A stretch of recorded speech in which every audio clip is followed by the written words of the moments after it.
Hai guys, Assalamualaikum warahmatullahi wabarakatuh. Selamat datang kembali di Arik Channel. Kali ini kita akan mengupas materi pengenalan pajak pertambahan nilai. Kita akan lihat dari sisi definisi, lalu karakteristik, juga subjek dan objek. Oke, terima kasih sudah like, share. Jangan lupa subscribe guys. Oke, selamat menyaksikan.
Setiap pengusaha guys, itu dari sisi sudut pandang pengaturan pajak pertambahan nilai dibagi dua guys. Ya oke, sebelumnya kita ke pengusaha dulu. Pengusaha itu adalah orang pribadi atau badan yang dalam kegiatan usaha atau pekerjaannya menghasilkan barang, mengimpor barang, mengekspor barang, melakukan usaha perdagangan, memanfaatkan berikat wujud dari daerah pabean, melakukan usaha jasa, memanfaatkan jasa dari daerah pabean di dalam daerah pabean. Itulah mereka pengusaha. Nah tapi guys, ya kita balik lagi ke yang tadi sebelum saya pindah topik ya. Tapi guys, di PPN ini, seorang pengusaha bisa mempunyai kewajiban PPN bila telah masuk kategori sebagai yang namanya pengusaha kena pajak. Oke, pengusaha kena pajak di Undang-Undang PPN, ya, itu ada angkanya lah. Ya, kalau misalnya di bawah angka tersebut, maka dia belum wajib jadi PKP. Tapi si pengusaha ini boleh memilih apakah di PKP-kan atau tidak. Oke, jadi gini guys. PKP ini batasannya adalah ya orang atau badannya dalam satu tahun pajak omsetnya sudah di atas 4,8 miliar. Jadi memang 4,8 miliar dari kemarin ini memang angka favorit ya guys ya. Memang itu batasnya guys. 4,8 miliar. Oke.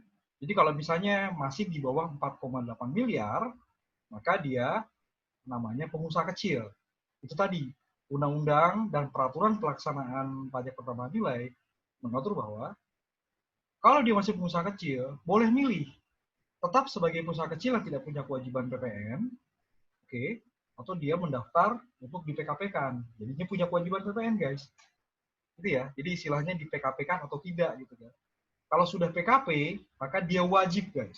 Kalau sudah di atas 4,8 miliar dalam suatu tahun pajak, dalam suatu masa sudah melebihi 4,8 miliar, maka 1 bulan sejak dia melebihi 4,8 miliar tadi, dia wajib mem-PKP-kan diri untuk mendaftar gitu ya. Nah, jadi guys, di Undang-Undang PPN juga disebutkan bahwa kategori PKP ini ada dua sebetulnya. Ya, siapa PKP ini? Yang pertama adalah yang tadi ya, pengusaha yang dalam 1 tahun buku sudah melebihi 4,8 miliar. Oke, secara objektif dia sudah lebih 4,8 miliar. Secara subjektif, ya, dia sudah daftar dan menjadi PKP secara formal, secara material. Secara formal dia sudah daftar, Secara material dia sudah 4,8 miliar. Oke? Satu lagi guys, yang ini yang gawat nih. Dia sudah 4,8 miliar, oke, tapi dia nggak daftar-daftar.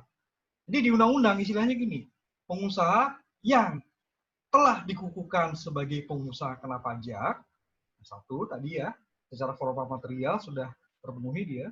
Yang kedua, pengusaha yang seharusnya dikukuhkan sebagai pengusaha kena pajak, tapi tidak mengukuhkan diri. Dia juga PKP kata undang-undang guys. Jadi hati-hati nih. Efeknya apa buat pembeli? Kalau dia seharusnya telah dikukuhkan.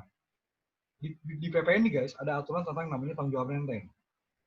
Tanggung jawab renteng ini jadi masalah, kenapa? Karena si pembeli tidak dapat membuktikan bayar PPN gitu ya, maka pemeriksa pajak gitu ya bisa menagih PPN-nya karena dia bertanggung jawab secara renteng atas pembayaran pajak. Kan pembeli yang mestinya bayar PPN kan, jadi dia bertanggung jawab secara renteng. Nah, kalau renteng ini guys, salah satu sumber utamanya adalah beli dari bukan pengusaha kena pajak. Oke, bukan pengusaha kena pajak ini maksudnya gini guys. Mungkin yang tadi tuh, yang seharusnya telah dikukuhkan. Seharusnya telah dikukuhkan sebagai pengusaha kena pajak. Gitu ya. Secara material sudah 4,8 miliar. Secara formal dia nggak daftar-daftar. Gitu ya. Karena dia, si pembeli tadi ya, ketahuan belanja dari bukan PKP ini, secara formal berarti ya, secara material sudah sebetulnya.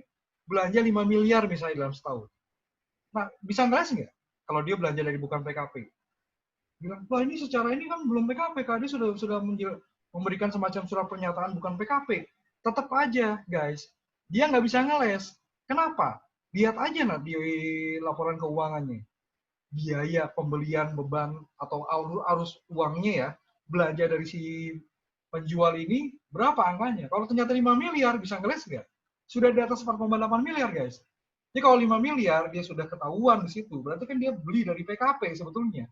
Secara material, formalnya belum. Gitu ya.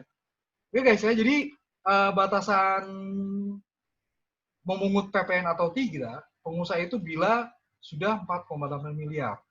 Kalau ternyata sudah di atas itu dan penjual atau lawan transaksi kita ngaku-ngaku bukan PKP, gitu ya, cek dan cek guys. Oke, jadi ada bagusnya sih kalau misalnya memang rese ya, minta tunjukin SPT PPh tahunan badannya guys, ketahuan kok di situ. Bener gak? Ya, paling gampang ini mau buat lihat. Tapi jangan minta guys, kan namanya rahasia ya. Boleh nggak minta lihat gitu loh. PKP itu bukan. Ah, ngeles-ngeles ini ya udah lebih baik PKP kan. Atau guys, solusi utamanya supaya nggak kena tanggung jawab renteng tadi, bisa nggak dibatasi pembeliannya jangan sampai lewat 4,8 miliar. Kalau ternyata nggak bisa ya, karena balik-balik lagi nih. Yang pertama kita lihat adalah bisnis guys. Ya, uang dulu. Setelah uang baru kita mikirin pajak. Kenapa? Kalau ternyata bisnis kita ini signifikan guys, misalnya nih ya, kita tinggal adu, gedean mana 10% sama sanksi-sanksi.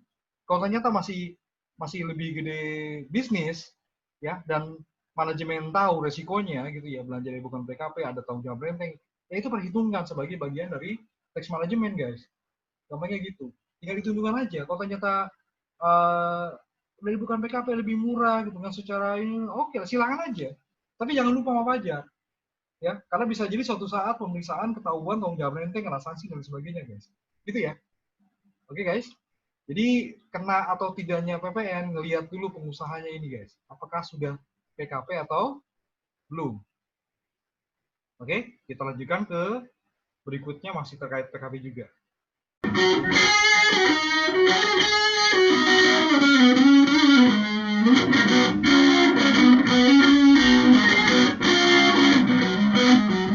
Dalam pelaksanaan peraturan di bidang peraturan pelaksanaan undang-undang PPN guys, disebutkan bahwa bila pengusaha tidak segera melaporkan diri, ya, oke, ini tinggal siapa cepat aja nih guys, ketahuan duluan siapa.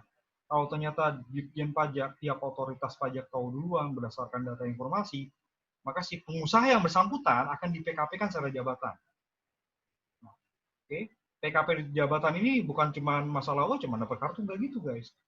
Maka di sini akan diterbitkan surat ketetapan pajak, ya, bisa aja langsung diperiksa, dan atau surat tagihan pajak. terhitung sejak saat jumlah peredaran atau penerimaan brutonya telah melebihi 4,8 miliar. Nah, efek lainnya apa? Oke, ini di suatu peraturan Menteri Keuangan ya guys ya. Oke, di peraturan Menteri Keuangan di sini efeknya dia kalau ketahuan sudah PKP secara material formalnya tidak dan di PKP kan secara jabatan guys oleh otoritas pajak, maka si pengusaha yang bersangkutan wajib menyetor PPN yang terutang. Itu tidak diperkenankan memperhitungkan pajak masukan. Dua, ya. Iyalah, kan belum PKP guys. Dia boleh ngitung PM itu setelah tanggal dia secara administratif terdaftar sebagai pengusaha kena pajak guys. Jadi pada saat dicek nih ya, ternyata di jabatan gitu, secara jabatan, maka pajak-pajak masukan yang dia sebetulnya sudah bayar dari para suppliernya tidak diakui guys. Tapi dia harus setor PPN 10% dari mana? Sekarang kita hitung aja sejak kapan dia mau lebih 4,8 miliar. Gitu ya. Kalau ternyata sudah lama ya tinggal kaliin aja omsetnya guys. Omset kali 10%, itu tadi. Walaupun kata-kata simple. Simple ya kata-kata yang menurut PPN atau tidak berikan. Tapi dari mana angkanya? Yang tentunya dari omset dong guys. Ya, kalau ketahuan nih. Makanya kalau ketahuan. Oke, Dijen Pajak akan menerbitkan SKPKB ya, berdasarkan hasil pemeriksaan pajak berarti ya. Surat ketetapan pajak kurang bayar gitu ya. Nah, kemudian dalam peraturan Menteri Keuangan ini juga disebut, oke, sejak jumlah peredaran bruto atau penerimaan brutonya telah melebihi 4,8 miliar. Jadi, misalnya gini guys, dia diperiksa tahun 2019, ketahuannya sekarang, oke, ketahuan bahwa di 2019 tadi omset dia misalnya 6 miliar, tapi di 2018 ke belakang dia tidak pernah melebihi 4,8 miliar omsetnya. Baru di 2019 ini ada ketahuan. Oke, ketahuannya katakan di bulan Juli 2020 nih. Ketahuan Dirjen Pajak mendapat data informasi, dikejar tuh si pengusaha yang bersangkutan. Katakanlah 6 miliar tadi ya. Nah, di sini guys, nggak 6 miliar kali 10% mestinya. Oke, jadi yang wajib dibayar, oke, yang wajib dibayar ini kan bukan store lagi ya, kan uang dia jadinya kan, bukan uang orang lagi, orang nggak pernah mengut PPN, kan belum PKP kan. Yang wajib dia bayar 6 miliar kurangi 4,8 miliar. Selisihnya itulah kalikan 10%. Oke, plus sanksi guys. Karena terlambat setor, tidak setor 2% kali bulan maksimal 24 bulan. Jadi 48% guys sanksinya. Ya, gitu ya. Oke. Sanksi-sanksi lainnya ya tergantung undang-undang ketentuan umum tata cara perpajakan guys. Ya. Jadi kalau misalnya tidak concern dengan pajak gitu ya, sengaja nggak daftar dan merugikan pendapatan negara selain WP, ini juga bisa guys. Sengaja tidak daftar, pidana pajak guys, kalau merugikan pada pendapatan negara. Ya, jadi gitu ya. Jadi kalau misalnya nggak segera daftar, dapat informasi, data, keterangan, dan sebagainya, pihak otoritas bisa mem-PKP-kan secara jabatan, bisa terbit surat ketetapan pajak. Diperiksa atau tidak, balik lagi ke domainnya di Ditjen Pajak, guys. Jadi kalau misalnya memang sudah lewat, ya jangan tunda-tunda. Atau pada saat daftar langsung PKP. Ya terserah sih, gitu ya. Saat daftar langsung PKP, jadi ngurus NPWP di notaris, sekaligus minta tolong nguruskan NPPKP, nomor pengusaha apa, SPPKP ya, surat pengukuhan pengusaha kena pajak guys. Jadi gitu ya. Nanti dia dapat nomor pengukuhan pengusaha kena pajak NPPKP namanya guys. Ya. Jadi kalau bisa PPH kan PWP, BPN ini NPPKP gitu ya. Oke, jadi itu guys. Kalau tidak segera mendaftar, ada sanksinya.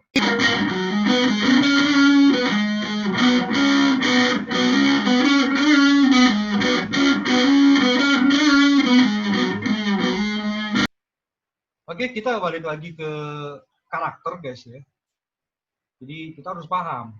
Kalau tadi kita balik lagi ke dua kubu tadi objek pajak ya. Kita tadi ada sisi kiri, ada sisi kanan. Jadi guys, PPN ini kalau kita perhatikan sisi kiri ya, itu konsep yang tadi tuh yang kita sudah berikan contohnya tadi.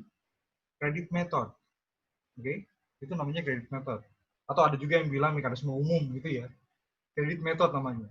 Nah, kalau yang sebelah kanan guys, karena nggak ada penjualnya, ada yang bilang yang sebelah kanan ini, yang tadi ya, yang impor BKP, apalagi tadi, impor pemanfaatan BJKP, kegiatan bangun sendiri, Itu ada yang bilang namanya ini guys, self imposition method, pungut setor lapor sendiri. Ini nggak unofficial sih guys ini. Tapi memang yang namanya impor pemanfaatan berwujud, pemanfaatan berwujud atau JKB Roda Pabean yang membangun sendiri kan nggak ada penjualnya. Si pengimpor, si orang yang bangun sendiri atau yang memanfaatkan barang berwujud atau jasa luar negeri tadi, dialah yang wajib bayar PPN. Ya gitu ya. Jadi di kita nih guys, ada satu, ini mekanisme yang pertama tadi kredit method ya, PK-PM, atau pungut setor lapor sendiri, mekanisme yang ketiga. Oke, ini dua-dua nih guys nih. Ya, sektor kiri, sektor kanan. Nah, kalau nih penjual menjual kepada WAPU PPN, wajib pungut. Oke, maka di sini mekanismenya jadi berubah lagi guys. Ya, jadi yang terjadi adalah namanya mekanisme pemungutan WAPU. Apa itu pemungutan WAPU? Jadi gini, kalau normal guys, yang mengut PPN adalah pihak yang menyerahkan barang atau menyerahkan jasa. Itu ya, transaksi normal. Kalau kita jualan ke WAPU dan dia ditunjuk sebagai wajib pungut, maka di sini subjeknya bukan lagi PKP, subjeknya adalah si WAPU guys. Gitu ya, kalau kredit method, subjeknya adalah PKP penjual di sini. Oke, kalau kita jual ke WAPU, maka pembelilah yang mengut PPN. Kenapa? Karena WAPU sebagai subjek pajak pengganti. Oke, nanti kita akan kupas satu-satu ya dari 3 mekanisme ini ya. Kita akan pilah-pilah gitu ya. Mungkin namanya bukan lagi dasar-dasar PPN ya. Ini kan baru pengenalan, makanya namanya masuknya dasar-dasar pajak juga nih. Kita kenal apa sih PPN, seperti apa sih. Gitu ya. Nah, jadi PPN ini diatur dalam undang-undang kita nih ada 3 mekanisme setidaknya. Ya, cuman istilahnya di sini self imposition method ini unofficial lah guys. Kayak di sana dibilang pungut setor lapor sendiri. Nah, jadi hal-hal inilah guys yang kita harus perhatikan di PPN. Ini berbeda lagi ya, berbeda lagi caranya, mekanismenya, sudut pandangnya, bahkan untuk beberapa istilah tuh berbeda. Ya, jadi jangan pernah mencampur adukan ketentuan PPH pajak penghasilan dengan ketentuan PPN. Oke, karena di kubunya berbeda guys. Cara pengenaannya juga lain lagi. Contoh mudah gini, di PPH yang namanya sewa itu penghasilan dari harta. Oke, penghasilan dari harta. Oke, di PPN guys, kegiatan persewaan itu penghasilan dari jasa. Ini udah beda nih guys, udah beda nih. Jadi jangan pernah campur adukan dua jenis pajak ini karena memang nggak bisa nyampur guys. Oke ya. Nah, satu. Yang kedua, belajar PPH kita lebih mudah. Kenapa? Karena pajak penghasilan itu guys, itu adalah bagian dari accounting. Sementara PPN, teori accounting cuma penjualan pengakuan pendapatan aja guys. Jadi emang banyak orang yang kesulitan mempelajari PPN itu gara-gara itu. 1, 2, 3, peritilan PPN ini sangat banyak dan administrasinya itu luar biasa guys. Ya, jadi kita memang harus benar-benar di PPN ini harus benar-benar memahami bahwa administrasi salah, faktur pajak bermasalah. Biasa sih gitu.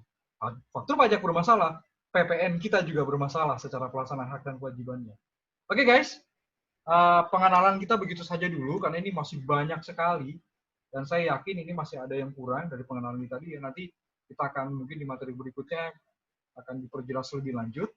Oke, terima kasih telah menyaksikan dasar-dasar pajak ya melalui tanya jawab atau Q&A. Kita di sini materinya adalah mengenal pajak pertambahan nilai dari sisi definisi, karakter, subjek, dan objek. Oke, sampai jumpa di video berikutnya.